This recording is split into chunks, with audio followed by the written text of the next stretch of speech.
I thank the organizers very much for having me here today. I was asked to come in to present a sort of an outsider perspective. So in anthropology, they have these two really useful terms to describe the ethnographer and their relationship to the culture that they're studying. The term edic is used to convey an outsider's perspective, somebody who comes from a different world, and the term emic means within the world perspective. And I was brought in, each day we're having an edic and an emic person at this conference, and I was brought in as the edic person, but I have kind of an interesting vantage point in that in certain ways I'm kind of an emic person also. And I want to just, by way of paying tribute to my family that's been so important in this, talk a little bit about that to start out. So it's all sort of through a little accident of history. I was born to Paula Polk Lillard as she discovered Montessori, as somebody best known as Martha Bronson, we knew her as Dolly Clausen growing up, introduced my mother to Montessori, and she and my mother in their 30s worked on setting up Montessori Head Start programs in the low-income areas in Cincinnati, Ohio. So as a young child, I and my older sisters were taken along and experienced these classrooms from the inside. And then when I was 3 to 6, I was a student in Hilda Rothschild's pretty new classroom in Cincinnati. And I remember also at that time, as my mother worked on her master's thesis that later became Montessori, A Modern Approach, our playroom was covered in little index cards that had quotes of Montessori on them growing up. Later, my mother was teaching at a school, and I was a few years older, and I would need to go early to school every day to be with her, since she was my ride to school. And so my job from 7:30 to 8 when my school started was to wet the sponges and all those kinds of things. And it goes on from there. My sister Lynn urged me when I was in my early 20s and was finding my first career as a technical writer, writing computer manuals, to be a bit boring. Lynn convinced me to go with her to Houston to start the Assistance to Infancy training under Judy Bodie and Silvana Montanaro, which I then went and finished in Rome. Family conversations were always around Montessori. I saw them, Lynn and my mother, start the Forest Bluff School. My sister Paula got involved later and is now the head of school there. And I learned so much from all of these people about Montessori. On the other hand, my father's very, very logical and always is looking for sort of where's the evidence and the backing. And so, that part of my family, I think, brought me to go on and do the things that give me the edic perspective on this as well. So just wanted to pay that tribute to how I ended up here today. And so to give you a little bit of the plan of how I'm going to do this, I'm going to start off with my professor hat on, because I was asked to talk about the self and leadership from this outside perspective. So I'll talk about that in psychological science, and then I'll go on and talk about whether Montessori classrooms seem to nurture these qualities, focusing more on primary, since Carla just told you about elementary. And I'll tell you about this new research that is submitted for publication now on schools in Hartford. And then you're going to need a break, but I'm not going to let you take a break where you go and you start talking, because that's going to get us even more behind. So we're going to do a silence for our break, kind of a mindfulness moment. I do this in my classes at UVA. It's very good. And then I'll talk about some challenges and reach a conclusion. You'll notice in the program I'd said I would talk about mindfulness some, but I learned that Susan Stevenson's going to be doing a whole presentation on that, and it seemed to make more sense because I have some other things I think you'll want to hear about to focus on those. All right, so when we talk about the development of the self in psychological science, we usually begin with William James, because James, in a chapter in his Principles of Psychology, Volume 1, delineated two aspects of self that I think are very useful in thinking about it. And one is the me, and that's kind of the objective self, everything you know about yourself. Say, I'm an American, I went to Montessori when I was a child, I live in Charlottesville, Virginia, I have 2 daughters. These are all aspects of the me, whereas the I is what is aware, what knows, what does things. The self is agent. It's more the self is subjective. And when Buddhists talk about there being no self, I think what they're often saying is that this me is just in constant flux and constantly changing. But there is the element of the self that is what is mindful, that is what is thoughtful, and that I think is embedded somewhat in the I. But as soon as you start to think about the I, it becomes an aspect of the me. Okay, so what do we know about the development of these two aspects of the self? Well, first of all, thinking about the development of the me, there's research showing that by about 7 months of age, children seem to have a kind of implicit sense of a self, in that if you show them a videotape on the one hand that shows their own leg moving, shown through a video camera, and possibly time delayed, and you also show them another child kicking their legs, they'll look more at their own. So it suggests implicitly that they're lining this up with their own body. By 18 months or so, children show visual self-recognition, and that's what I'm showing in the slide up here. This is where you put a little dab of rouge on a child's nose without them knowing, and then you show them a mirror. And at a younger age, they'll tend to, first they don't really do much about it at all, and then they'll start to poke at the nose in the mirror, and then finally when they grab their own nose and they seem kind of coy and embarrassed, that suggests to us that they realize that it's themselves that they're looking at. And some animals can do this, like dolphins amazingly can do it, but dogs, no, they never do. Okay, so that comes in around 18 months. Interestingly, it comes in earlier in cultures that sort of lead to more independence for children, and later in cultures, say, where children get carried more and are having more close contact. By about 24 months, we see self-reference. Children are starting to say I and me and point at themselves in pictures. By about 5 years, you're seeing self-descriptions, but they're very behavioristic, where they'll talk about physical features of themselves and where they live. And then by 12 or so, you're getting more of a psychological self coming in. So that's a bit of a view on the development of the me. And by the way, the psychological sense is also really culturally influenced. So many cultures, the adults don't think about and talk about psychology much either, and so then the children don't. But when the adults do, the children do. Okay, what about this I? What about the one who's aware, that sort of central part of us that does the thinking, the knowing? And there you can think more in terms of personality development and what's coming out. So let's look at that next then. So thinking about the psychology research on leaders and what makes a leader, I loved all the children's descriptions of what makes a leader, but in psychology, in personality research, they talk a lot about the big five. And these are 5 features of personality that come out of extensive questionnaires. It's Costa and McRae's famous research. And what they find is that people who are leaders tend to be high on these first 3 features. So they tend to be particularly conscientious people, and we'll talk more in a moment. We're going to unpack that word. They tend to be more extroverted, which means oriented towards others, cheerful, high-spirited. They also tend to be more open to experience, and that suggests being curious, imaginative, able to make associations between things that others might not see, sensitive to their surroundings. And this is a really cool one that I just read the other day. They tend to get more of what are called aesthetic chills. In fact, aesthetic chills are the best predictor of openness to experience. And that's where when you're looking at a work of art or you're reading a poem or something, you just get a chill up your spine. And many people get this, but not all. Agreeableness is not strongly related, and then neuroticism is negatively related. All right, so let's zero in on conscientiousness, because I think it's particularly interesting with regard to a major Montessori concept.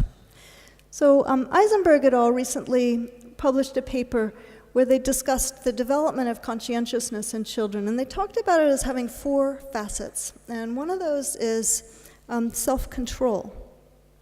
Okay, this would mean being high in what we call executive function, the prefrontal processes that control our behaviors and our thoughts.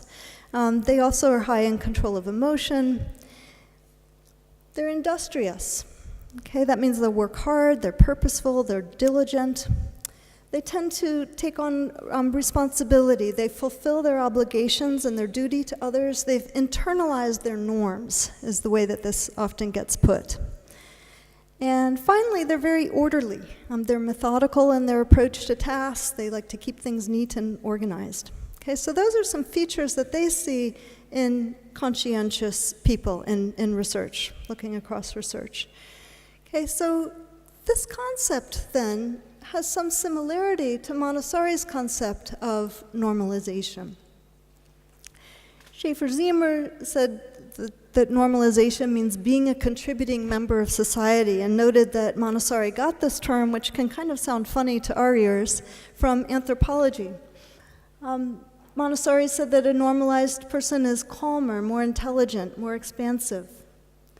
In Secret of the Child, she said, precociously intelligent, one who's learned to overcome himself and to live in peace, and who prefers a disciplined task to futile idleness.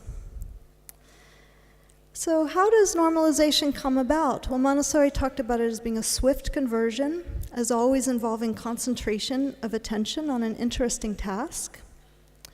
And she said that excited and fantasy-prone children become calm once they become normalized, and depressed children seem to rise up to get more energy. And an inner energy seems to drive all the children forward in their work. She talked about normalization as being a psychological cure and a return to normal conditions.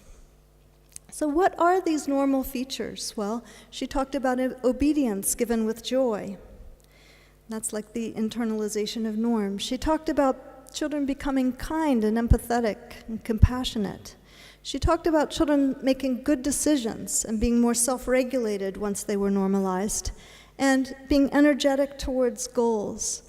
And really, essentially, she talked about the manifestation of the human tendencies being associated with normalization that follows on this deep concentration.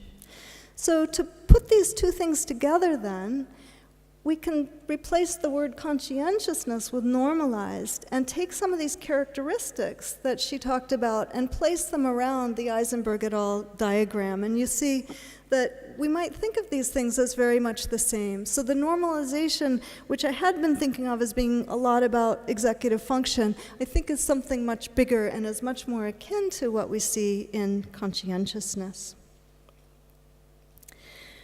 Okay, so that is one of the features of leaders, and this is showing just the factor loadings of these on leadership qualities, and I'm putting up again some of the adjectives that really resonate with this Montessori concept of normalization.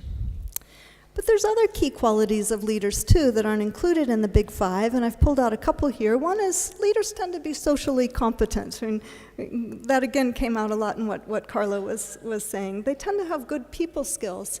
And one way to look at people skills is people's theory of mind. So their appreciation that other people have mental states with goals and motivations that are driving their behaviors, that people might hide things or reveal things, that they have emotions that interact in certain ways.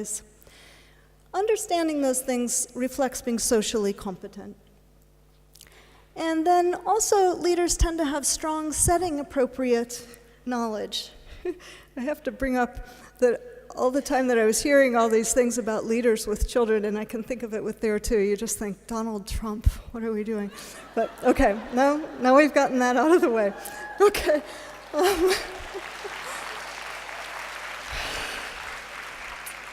He could have used Montessori, but okay. So there's strong setting appropriate knowledge. So in school, that would be academic knowledge, which are, this is really the building blocks of acquiring culture, understanding number, understanding language in the written form. Okay, so those are some key qualities of leaders. So how might we then bring this together, the self-leadership and education in the Montessori view? And what we would say is that leadership qualities seem to be natural aspects of the human personality that often fail to emerge in conventional school environments. The conventional school environments just block these natural characteristics from coming out. And in a Montessori environment with Montessori practices, we allow these natural qualities to manifest. And I think this has been shown both theoretically and empirically, as described in my book. And I won't go into this since Steve brought it up, but those are the two new chapters. And if it's here tomorrow, it will be by a miracle of David Kahn. So we have to thank him if it does make it. So this theoretically is how, I've thought about how all these different features of the classroom pull together and support each other, and these interrelations between them that then support the development of the child and normalization and leadership. But the important thing is the Montessori being implemented well and practitioners understanding the system. And, as we know, that hasn't always happened, and I'm going to get to that more towards the end of my talk. But so does Montessori primary cultivate leading selves who will become leaders? And theoretically, it seems yes. Normalization with these different qualities seems to come about in it. And peer interaction seems to cultivate the social skills, academic skills, and content seem to be cultivated for all the reasons in the research that I talked about in the book. But can we show this empirically? And I showed it to some degree in the 2006 study, which Steve alluded to. But I'm now going to get on and talk about my research in Hartford, where we've shown it again and in some new ways. So, study one. I'm going to be talking about 4 different studies today. So we did this study in 2 Hartford public magnet schools and compared those to schools where those children who lost the lottery ended up. And I've got a little circle up there for those who don't know where Hartford, Connecticut is. You can see it on the puzzle map. And I want to say many, many thanks to Tim Nee, who I think is here, Gretchen Hall, who I got to see, John Freeman, Carolyn Potoff, the Brady Education Foundation that provided the funding, and the many, many other people who helped us with this 7-year project. Paige Bray is an author on the project, so I'm not calling her out, but she's also in the audience and has also been really instrumental with this. So this is submitted, and I'm hoping that we'll get good news on it soon. Whenever you do a study, you think about why should you do it? And there need to be some weaknesses in earlier studies that would motivate you to go on and do more. So what are some of the weaknesses in prior studies? Well, for one, we see problematic Montessori quality, and this was certainly in the Head Start studies and this Lapata et al. Study in Buffalo that didn't show better outcomes for Montessori children in 6th and 8th grade. When I went to the Buffalo Public website, it just didn't sound a lot like, it sounded like there were some real problems with the Montessori in terms of the children had homework and there were lots of specials and things that just sounded like maybe the implementation wasn't what you'd expect, and they really didn't look into Montessori quality at all and consider it. And figuring out how to measure Montessori quality is one of the big problems that we're facing now. Jackie Cosentino's working on the DERS. I know others are working on other systems, and hopefully we'll get some real progress on that. Some studies have problematic control groups, even though the findings are wonderful and they did the best they could. Some examples of that would be many studies in the 1980s where they just randomly chose children from 2 schools. The wonderful Dorman et al. Paper and the Ratun and Chiksek Mahai, they did the best they could at matching at the time of testing, but you can't know whether the parents who chose Montessori were different in the first place. And in developmental psychology, we often say the parents are what it's all about, that there's not that much you can do after that. And that's part of why the science study, this evaluating Montessori education, was so good, but it did have some problems, and one of the big problems was really small samples. So, we were only able to get 25 or 30 children in each group, the Montessori versus the control. However, the control group was good there because of the randomized lottery, so that was a real strength. And then measurement is also a weakness that we see in many of these studies. There'll be very limited measures. They'll just measure a certain thing, or they'll just have a particular measurement point. And I talk about many of these studies in the new chapter on research in the book. Okay, so those are some of the weaknesses that we were trying to address when we came up with this Hartford study. The Hartford study has a longitudinal design. That means the same child is tested at many points. We started in the fall when children were 3, and unfortunately it wasn't before school started. It was sometime between mid-September, and most children were tested before the Christmas holiday. But it means that some of them had really been influenced by school already before that baseline test. Then we tested them that spring and the following 3 springs. And there were 4 different entering cohorts between 2009 and 2012. And so data collection was complete in 2016. It was a very long effort, and we are so grateful to the people in Hartford for being patient with us. We recruited children by sending home letters. They were sent by the school district to all the families whose children were enrolled in a lottery to enter one of these 2 public Montessori magnets as their first choice when they were 3 years old. And after that, then families needed to opt in. So some families we never heard back from, others did opt in, and then beyond that, they also had to not choose a Montessori if they didn't get into the magnet ones. So we didn't take children who were in private Montessoris. We only took ones who ended up at other non-Montessori schools. Okay, so some of the strengths of this are the quality of the Montessori. Both of these schools are AMI accredited. The control group, the randomized lottery design, is about the best you can do often in the real world. It would be even better to randomly assign children, but parents don't usually want to do that.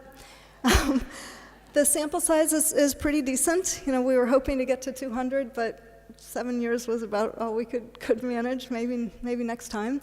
The sample was really diverse, so you'll see in a moment there's very diverse ethnicity and income. That's a strength. The longitudinal part's a big strength because you can look at the baseline, and then we used many different measures. You may be curious about what schools the control children ended up at. In terms of location, they were 32 right in Hartford City, including West Hartford, which is a much wealthier suburb. By the way, Hartford City is one of the poorest cities in the United States. It's very, very poor, right in there with, I think it's 30% of families living below the poverty line. But West Hartford is much better off, and many of the children were there at schools. 39 children were in outlying suburbs. And what about the funding models? 30 of the control schools were publicly funded. That included other public magnets that were like Reggio, art schools, environmental science schools at 3 to 5, 8 regular public schools, and 7 Head Starts, and then 41 of these were privately funded private schools. Okay, these are the sample demographics. The children are about 3.5 at the first test point, and then the next one is about 6 months later, and then 12 months later after that for 2 years. It's a little more than half males in each sample. The household income average was about $70,000 for each group. It's not significantly different. But the range is quite large, so 0 to 180 or 200,000 is the range. Mother education, and that's a very important variable for child outcomes as well, is basically some college on average. But the range of maternal education is quite wide. This is a histogram showing you maternal education. The Montessori's on the bottom. You can see we had a few mothers who had just finished 9th and 10th grade in the Montessori sample. And again, the average seems to be, not quite getting a BA. And this is ethnicity.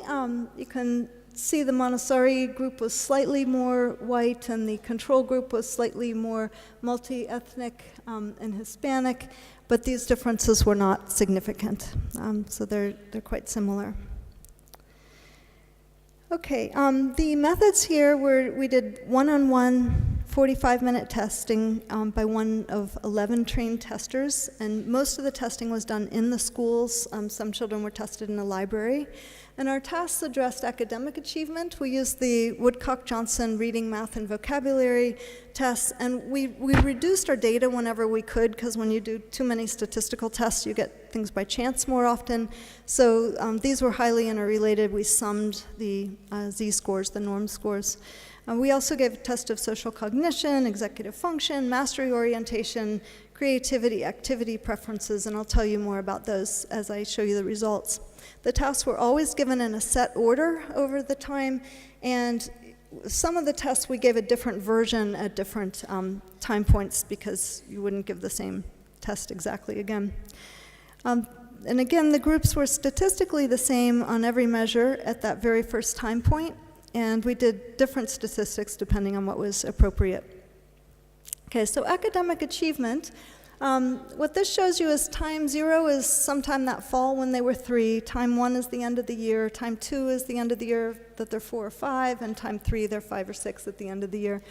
And these are, again, the sum z-scores, and what you can see is the Montessori green line is a little bit higher right in the beginning, probably just because they've had a little bit of experience, but it's not statistically different until the end of the year that they're 4 and the end of the year that they're 5, they're doing better, and that's shown with latent growth curve modeling as well as t-tests.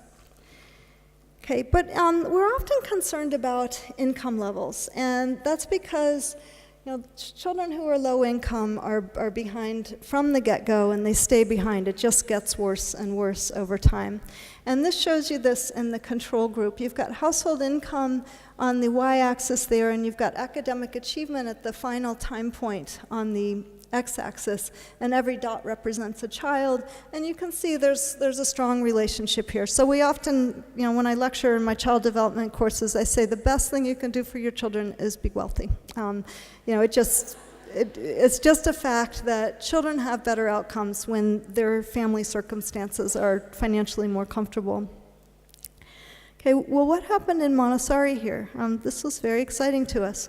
What you see is there's still a bit of a correlation, but it's significantly reduced relative to the other, and that's with a Fisher's R to Z as a statistical technique to see if those are significantly different correlations, and they are. So Montessori seem to be equalizing this income problem, and I think it's really interesting to look at the quadrants. So what I've got a box around here in red is a very special quadrant of low-income, high-achieving children. And what you can see is in the control sample, there's not very many of those children. There's a lot more of them in Montessori. And if you go just to the left of each of those boxes, again, you can see there's a lot of low-income, low-achieving children in control and far fewer in Montessori. They're pushed up. Here's one other way of looking at it.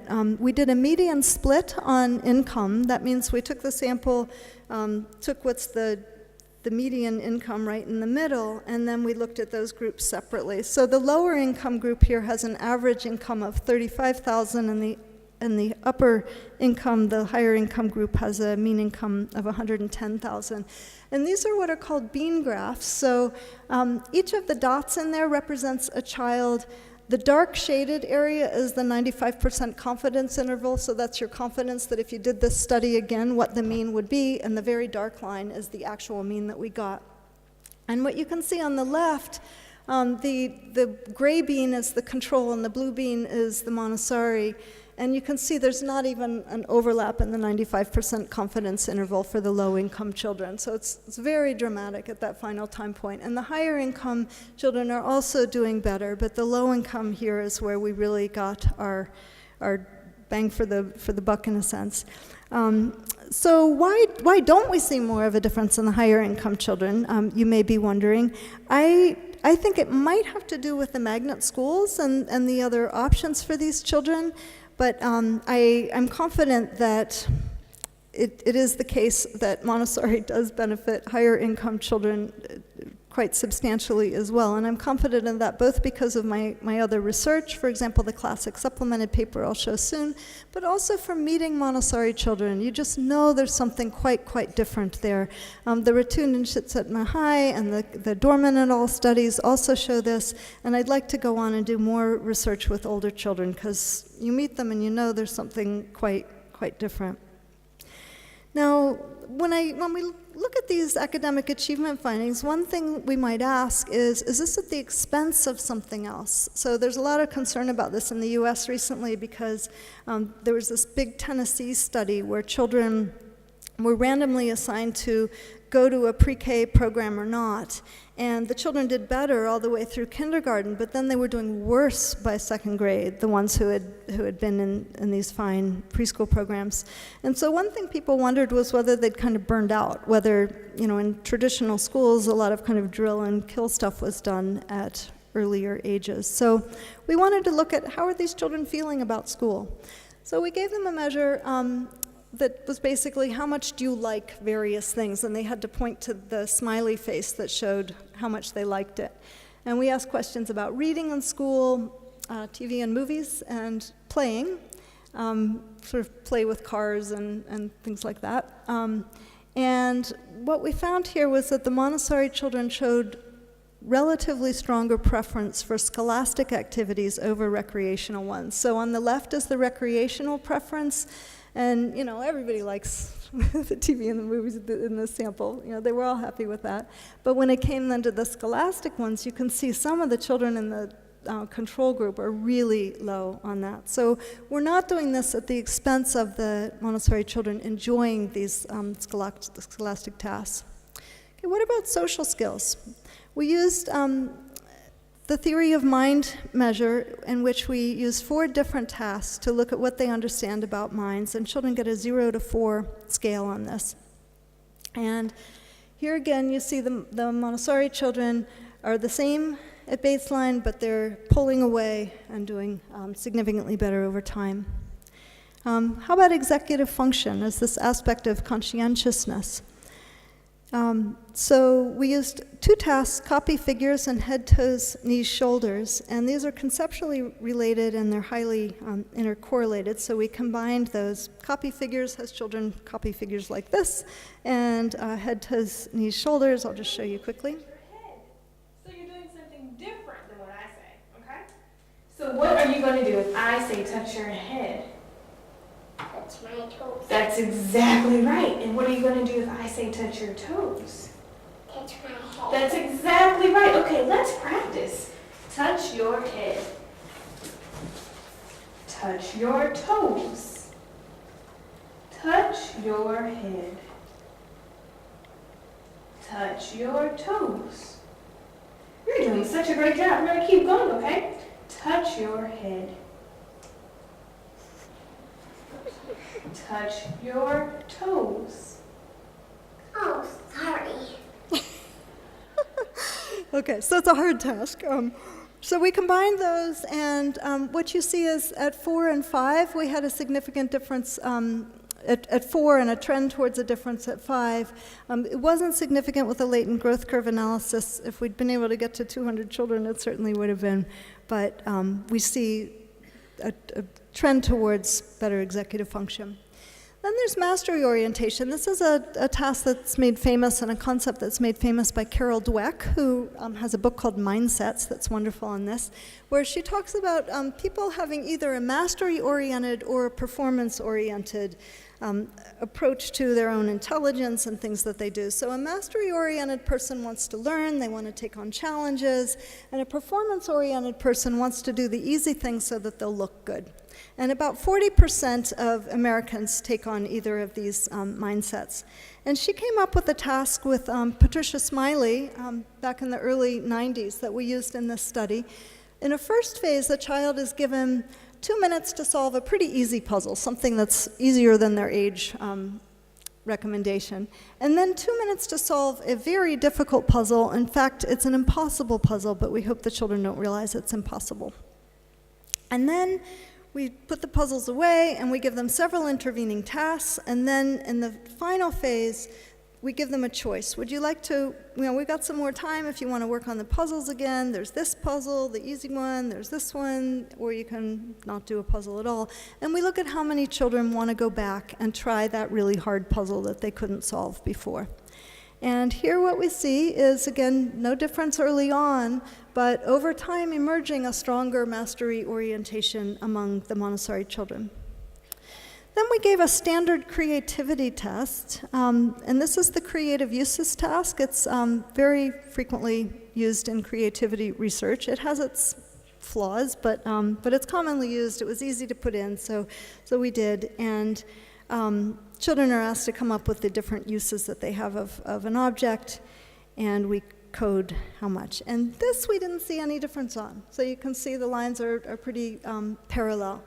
And other studies have shown that Montessori children are more creative in the elementary school years. Our science paper showed this with stories. There's the lovely Besançon research has shown that in children in France in elementary school. So, I think there's questions to be asked here about, when does creativity emerge? I've certainly seen what seems like great creativity in Montessori primary children, so I'm not sure that it's not there and we're not just using the wrong tasks, but it's a question. However, I did a few more analyses recently, and one of the interesting things with creativity here was that less creative children do less well in this study in the conventional schools, but in Montessori schools, the less creative children do equally well. And that actually reminds me of a finding I forgot to tell you with executive function. A very standard finding in the literature that we know very, very well by now is that children with higher executive function in preschool do better throughout their lives. People have studied this up to age 32, and there are many, many studies showing that they do better in school.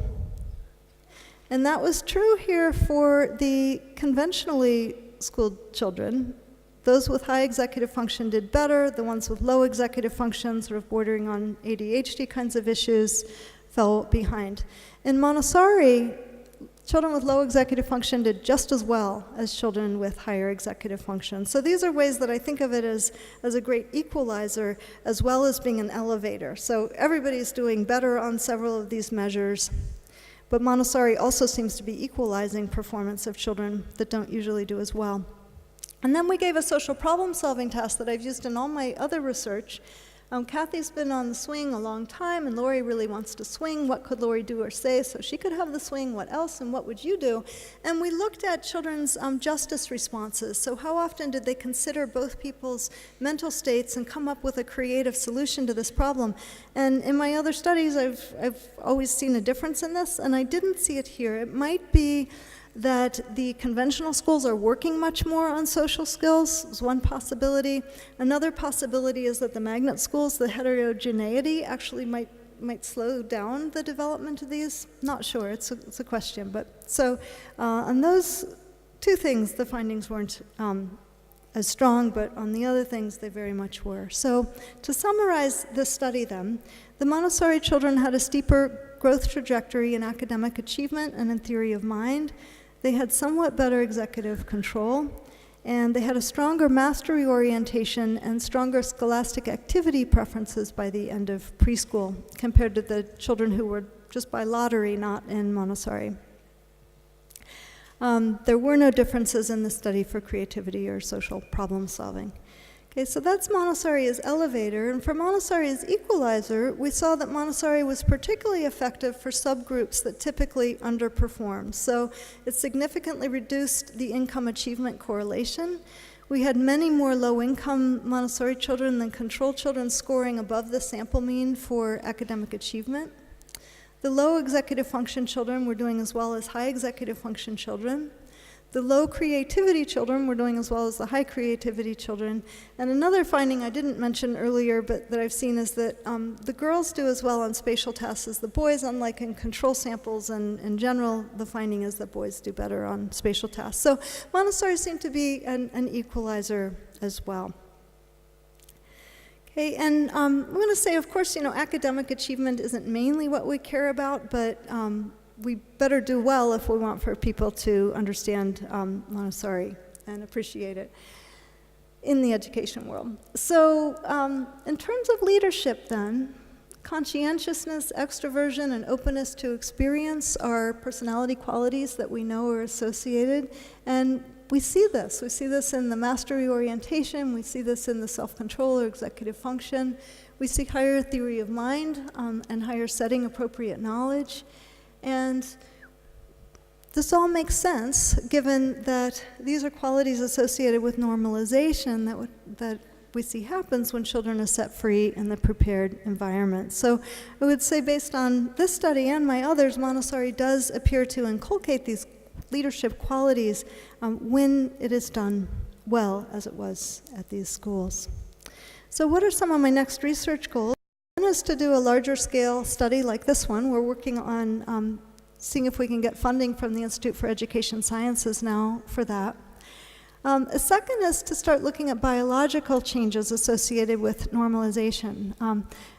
I believe that we might be seeing an epigenetic change when we see normalization. And for more discussion of that, I don't have time now, but I do talk about it in my book.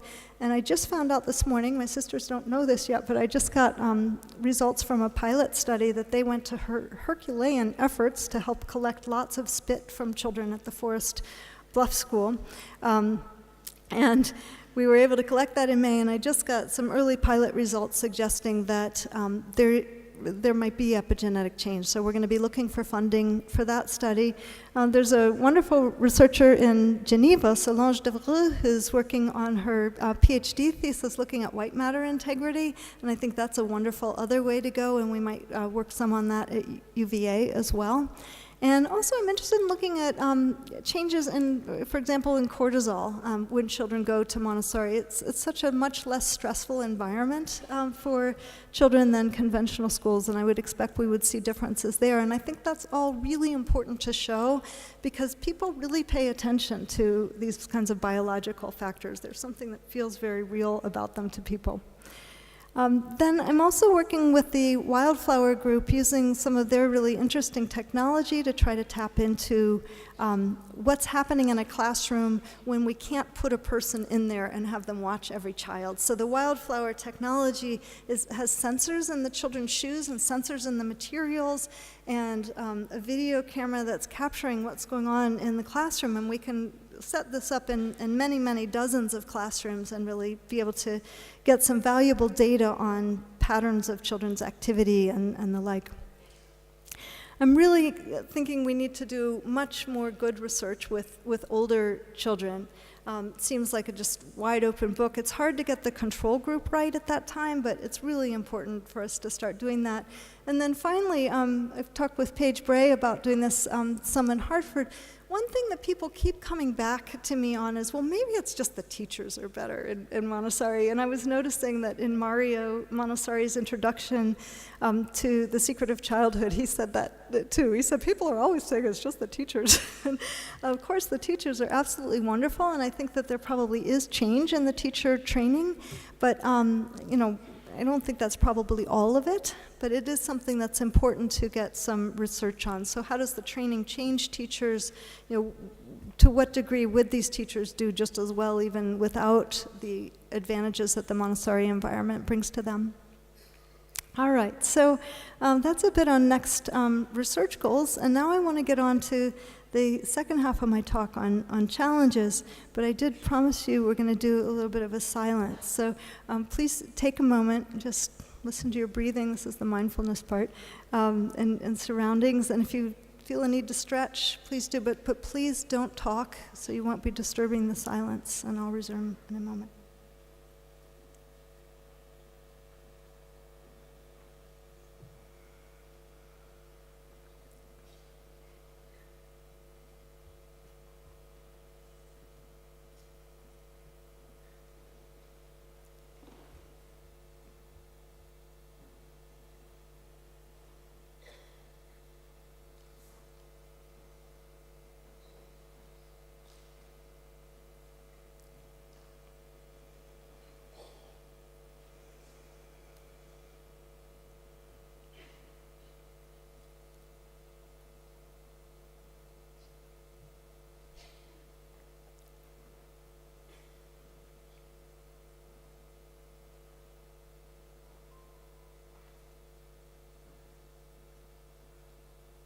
All right, so I'm going to talk about a little bit more research that I've been doing and some thoughts about Montessori practices. And I'm going to focus in on practices first in setting up the environment. And of course, there's a lot more to look at with practices, but I have some research here that I think is worth telling you about. The first study, some of you may already know, but the second one, I think probably very few of you know, and same with the last one. So one change that you see people sometimes make with Montessori classrooms is they make additions to the apparatus. And Montessori certainly spoke against this. She said, the material should be limited in quantity.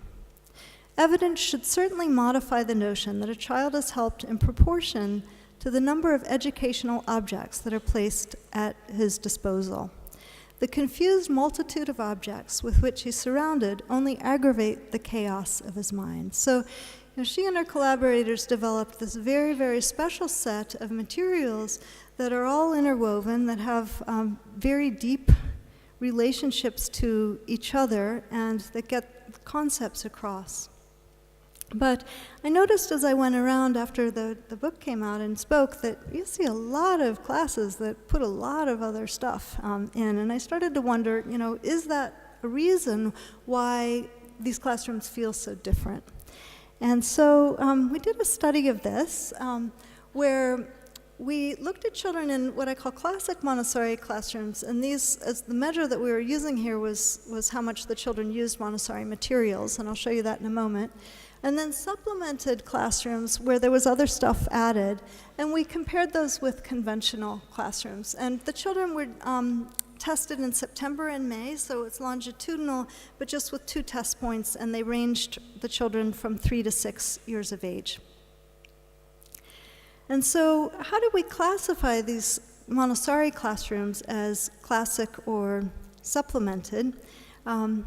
We did this by looking at the percent of Montessori materials that were available or were used. And to find out, what are the Montessori materials, I gave a survey to teacher trainers, both AMI and then AMS centers that were located close to an AMI center so that we were geographically similar. And those results for those surveys are talked about in these publications. Montessori Life and AMI also did a pamphlet on it. And it was interesting to see where the similarities and differences were, and I talk about those a bit in the paper.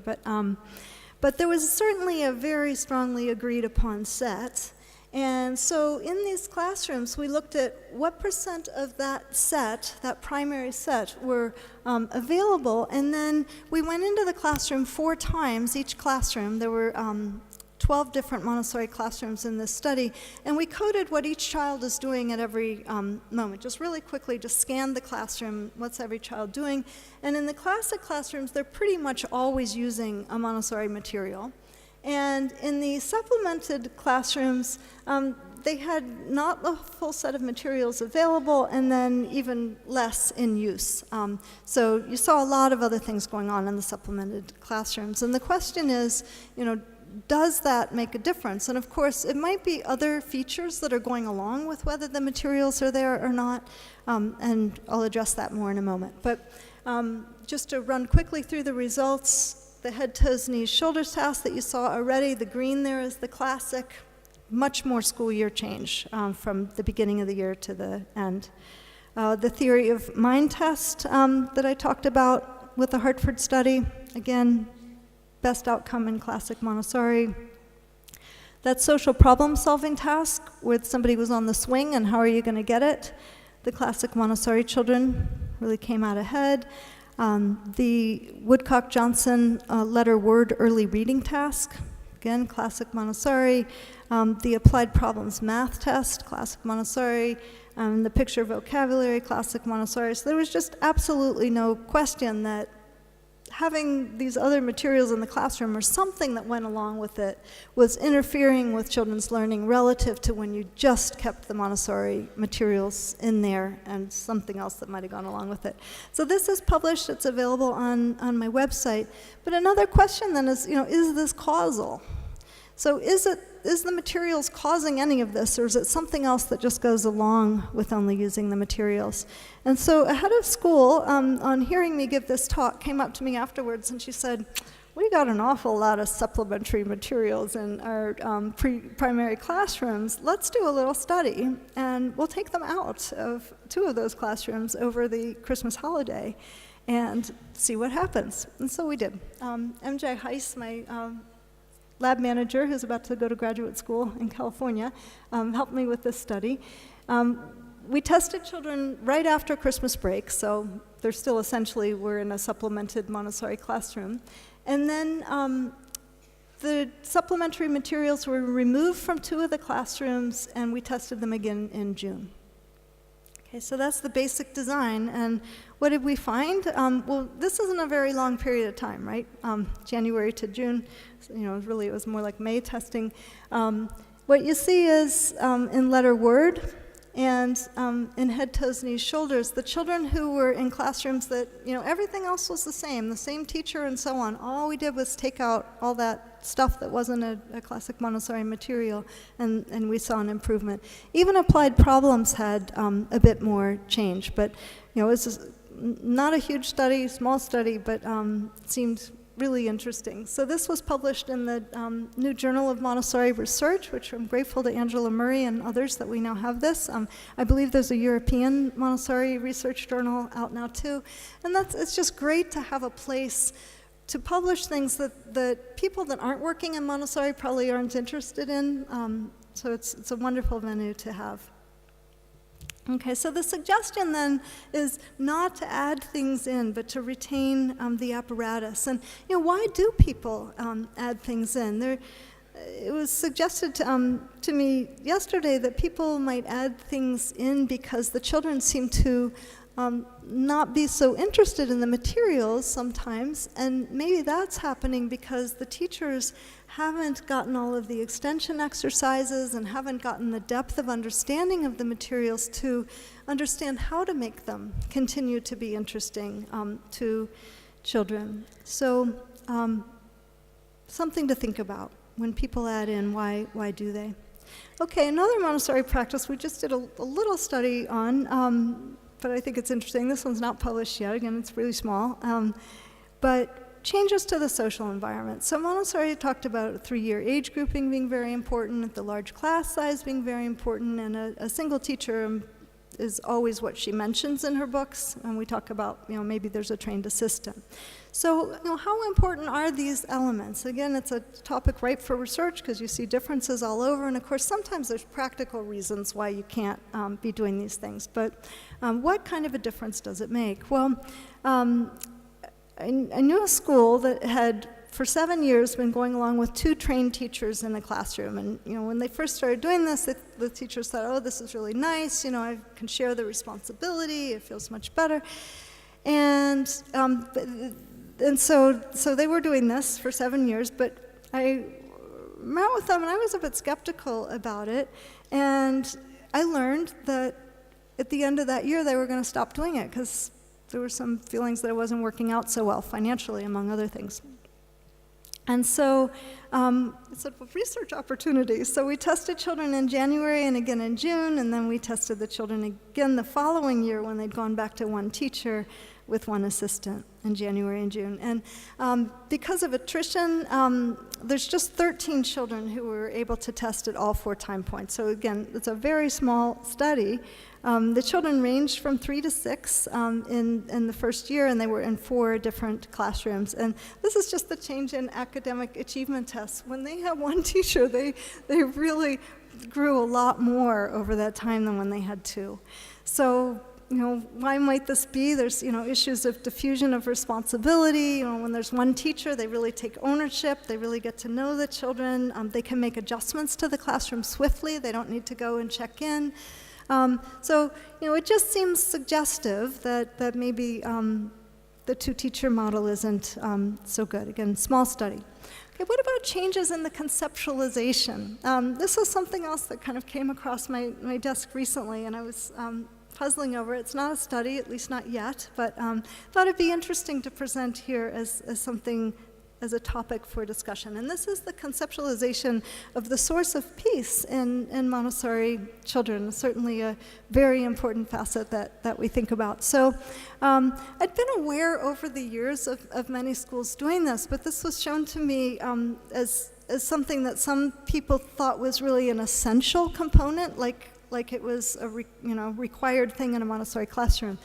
And this is a peace table. So a table that is in the classroom that when children are having conflicts, they go and they sit at the peace table in order to solve their conflict. And it was written to me that a peace table should be stressed in training as a way to concretely get across Maria Montessori's emphasis on teaching peace to children. But I read her books a lot, and it just felt to me like this is a misunderstanding about the source of peace. I don't see any place where she talks about it.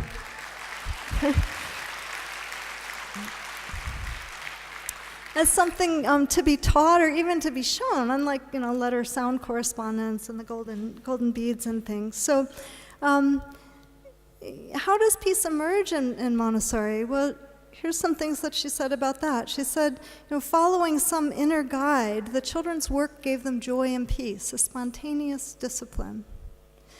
She talked about the normalized child as precociously intelligent, one who's learned to overcome himself and to learn in peace, or to live in peace and learn in peace.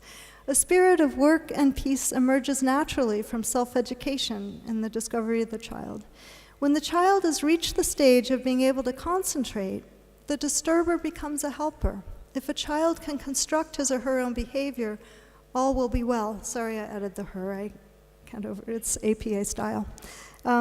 Okay, so in reading her books, what she's saying is when the child is free in this environment that is set up for them, that is made to correspond to their needs, peace is naturally manifested. It's not something that we go and we teach them with some external curriculum. That's what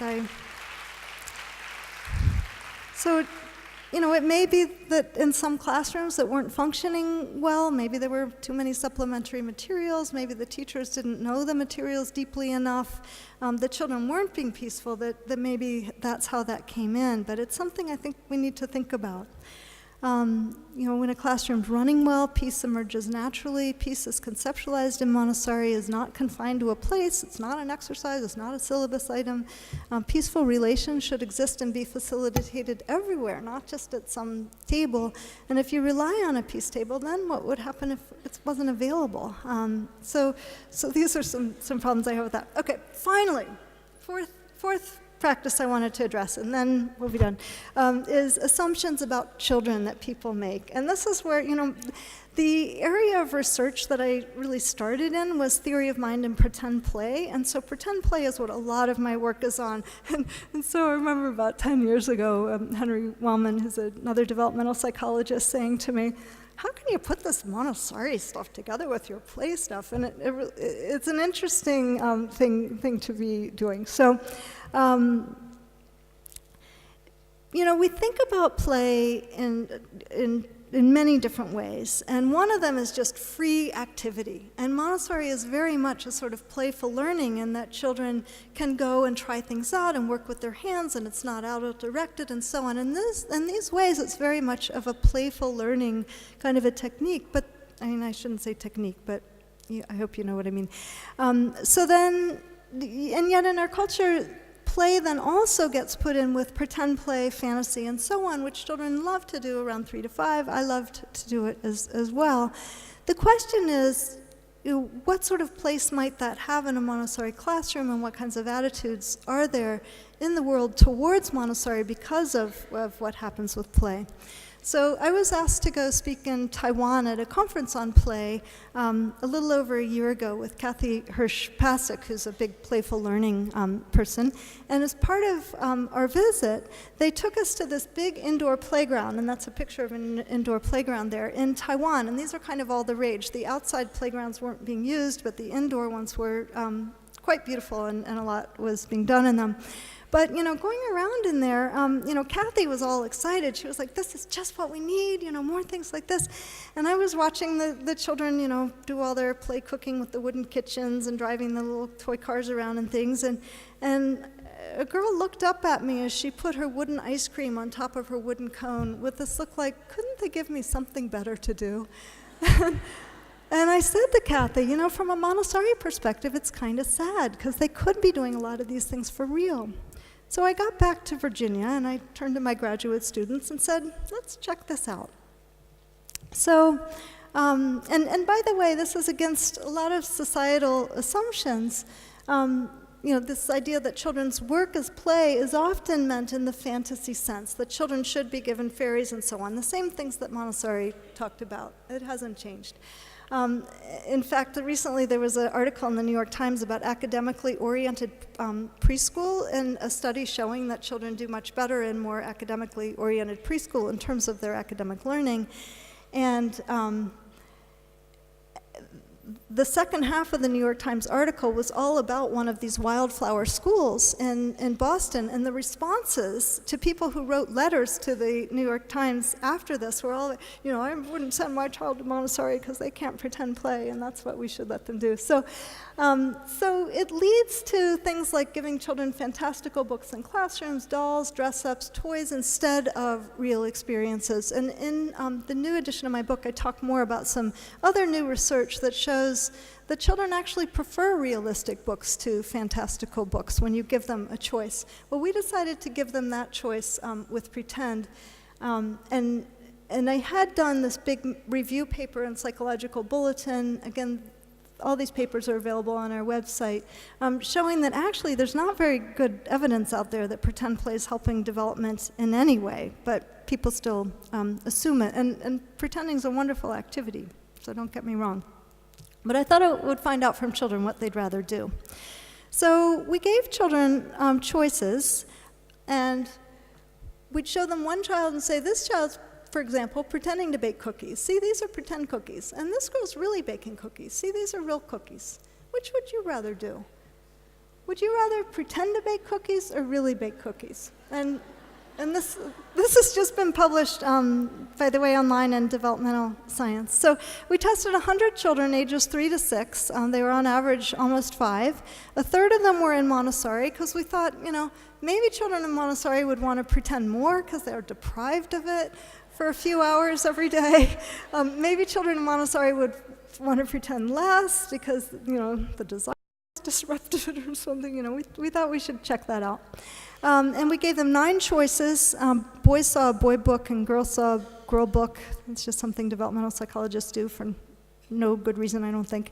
And then children were asked which activity they'd rather do, and we asked them why. And these were the activities. They're all things that American children are able to do for real, and they commonly pretend them. Okay, so what did children tell us? Here's overall majority preference for real. And when we broke it down by age, what you can see is 3-year-olds are more 50-50, but by 4 years of age, very strong preference for real activity given the choice. And what were their reasons? Well, they want to do real things because they're useful. So we could learn how to feed babies in case my mom becomes a babysitter and I help. Or because they were enjoyable, because I like to cut vegetables. And then when the children chose pretend, only about a third of the time or less, when they chose pretend, it was mainly to avoid a bad outcome or because of a prohibition. So for example, one child, speaking of the bad outcome, said, I might pull up a shark or a big dangerous other thing if I was really fishing. And then, I'm not allowed to use knives. My parents don't let me do things like that. Riding a horse is too scary. Okay. Montessori said it was the children themselves who showed that they preferred the small, real-life utensils to toys. Having given the child real things in a real world, we expected to see the child's joy and delight in using them, but actually we saw far more than that. The child's whole personality changed, and the first sign of this was an assertion of independence. It was as though the child were saying, I want to do everything myself. Okay, so what do we do then to have practices that are really aligned with the kinds of things that Montessori saw? Because it seems to me, everywhere I look, like when they align more closely, we tend to get better outcomes. And actually, again, tribute to my sisters and my mother in the Forest Bluff School, I see it so clearly there because they set up that school with the goal of let's do exactly what's in our books and see if it works. And it's just phenomenal what you see there in the children. So the problem is practitioners sometimes change Montessori, as she wrote, based only on human reasoning and still more on unconscious egoism and pride as dominator.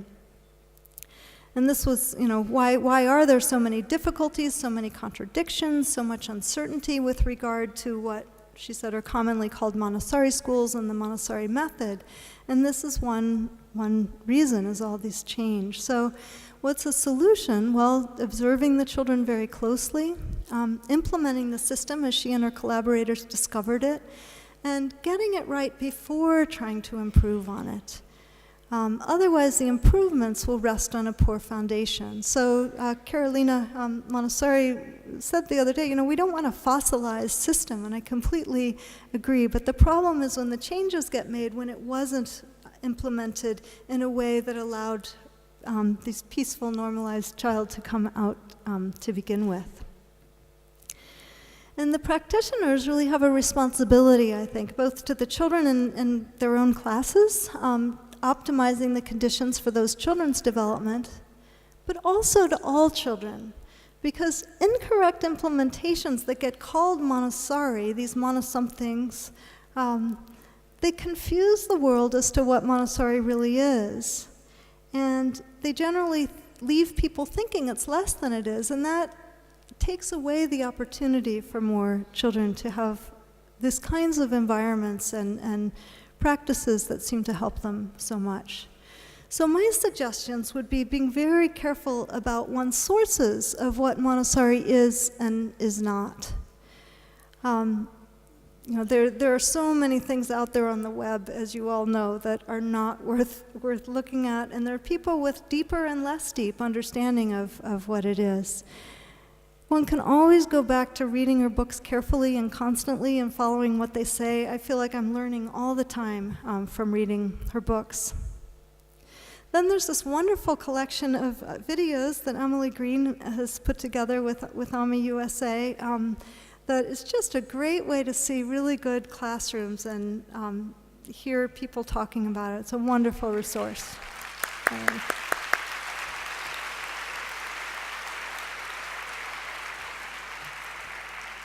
And then finally going to conferences like this, the refresher classes, going and getting more training, and asking your trainer. I sometimes hear trainers say, I tell my students to come and ask me, and they don't do it often enough. So, going and, touching base. Also at Forest Bluff, the teachers all get together once a week, and they discuss books together and discuss their classrooms and their practices. It's so easy for teachers to get isolated. It happens at the university too, but we get so much out of these gatherings. All right, so then resources from this talk, of course, this new edition of my book, which Oxford is getting some translations of, and if anybody is from a country and knows a publisher that might want to do it in another language, there's the editor's address. The papers are at montessoriscience.org or my UVA website, or these other sites that academics post their papers on, and they become available to people. So in conclusion, Montessori education, I think we can see, strengthens leadership qualities even at the primary level, and Carla talked about the elementary level. But altering Montessori precipitously, so in other words, before you've really implemented it well, creates unnecessary challenges, both for the children currently in the classroom as well as for the whole community. And we really want everyone to implement Montessori excellently. So anything we can do, I think, to help each other to do this in a better way is going to thereby help all children and society more with this amazing system that was gifted to us by Maria Montessori and her collaborators. So thank you all very much for your attention.